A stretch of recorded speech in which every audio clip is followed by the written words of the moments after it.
आज बड़े घर की छोटी बहू में वो होने वाला है जिसका डर हर किसी के दिल में था। आज अगर अहाना टूट गई तो सच हमेशा के लिए हार जाएगा। कल की घटना के बाद पूरा घर जैसे दो हिस्सों में बंट चुका है। सुबह होते ही माहौल बोझिल है, कोई किसी से नजर नहीं मिला पा रहा। अहाना चुपचाप अपने कमरे में बैठी है, लेकिन उसकी चुप्पी अब कमजोरी नहीं बल्कि तूफान से पहले की खामोशी है। वह जानती है कि आज जो फैसला होगा वही उसके भविष्य की दिशा तय करेगा। दूसरी तरफ दुर्गा देवी पूजा घर में खड़ी हैं। उनके चेहरे पर कठोरता है, लेकिन आंखों में कहीं ना कहीं डर भी। उन्हें लग रहा है कि घर की नींव हिल चुकी है। अर्जुन बार बार माँ और अहाना के बीच फंसा हुआ है। वह चाहता है कि सब ठीक हो जाए, लेकिन उसे समझ नहीं आ रहा कि सही किसके साथ है। तभी बैठक में सबको बुलाया जाता है।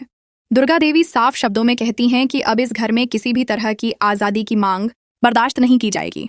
अहाना को या तो घर के नियम मानने होंगे या फिर घर छोड़ना होगा। ये अल्टीमेटम पूरे घर में सन्नाटा फैला देता है। अहाना धीरे धीरे खड़ी होती है। उसकी आंखें नम हैं, लेकिन आवाज पूरी तरह स्थिर। वह कहती है कि वह घर छोड़ने से नहीं डरती, लेकिन गलत को सही मान लेने से डरती है। वह पूछती है कि क्या एक बहू का सपना देखना गुनाह है? क्या पढ़ाई और आत्मसम्मान सिर्फ बेटियों के लिए होते हैं, बहुओं के लिए नहीं? उसकी बात सुनकर छोटी माँ आगे आती हैं। वह कहती हैं कि अगर आज अहाना को निकाला गया तो ये घर सिर्फ दीवारों का ढांचा रह जाएगा, रिश्तों का नहीं। बाकी बहुएं भी सिर हिलाकर सहमति जताती हैं। पहली बार इस घर में बहुएं एक साथ खड़ी दिखाई देती हैं। अर्जुन का सब्र टूट जाता है।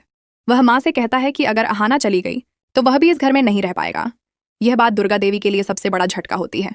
उन्हें एहसास होता है कि मामला अब सिर्फ बहू का नहीं, बेटे का भी है। कुछ देर की खामोशी के बाद दुर्गा देवी फैसला सुनाती हैं। अहाना को घर में रहने दिया जाएगा, उसकी पढ़ाई और सपनों में कोई रुकावट नहीं डाली जाएगी, लेकिन यह सब परीक्षा की तरह होगा। वह देखना चाहती हैं कि अहाना सच में इस घर को संभाल सकती है या नहीं। अहाना सिर झुकाकर नहीं, आंखों में आत्मविश्वास लेकर हामी भरती है। वह कहती है कि वह हर परीक्षा के लिए तैयार है, क्योंकि इस बार वह सिर्फ अपने लिए नहीं, हर उस लड़की के लिए लड़ रही है जो चुप रहने को मजबूर की जाती है। एपिसोड यहीं खत्म होता है, जहां जंग अभी बाकी है और अगली चाल और भी खतरनाक होने वाली है।